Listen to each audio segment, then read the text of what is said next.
أسود الأطلس تزأر بوجوه البرتغاليين وتنتصر باستحقاق وتتأهل إلى النصف النهائي. ليكتب تاريخ عربي جديد باسم المغرب. مباراة رائعة من العملاق بونو والمقاتل إمرابط والمهاري أوناحي، ولا ننسى أيضا الرائع عطية الله والطيار يوسف نصيري. وبالمقابل مباراة سيئة من السكران حد الثمالة وليد جديرة الذي أضاع فرصتين لا تضيع أبدا، وانطرد ووضع الفريق في حالة يرثى لها.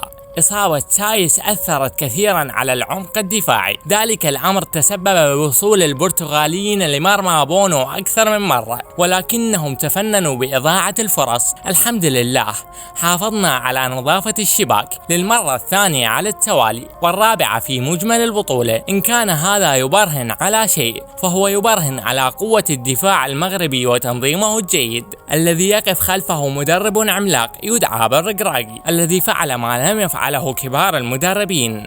مبروك يا معشر العرب عامة والمغربيين خاصة. نتمنى أن تكتمل الفرحة وتتوج بلقب، وقتها سنطبل إلى يوم يبعثون لكل اللاعبين من أفضلهم إلى أسوأهم. كان معكم عبد الله سوار، مع السلامة.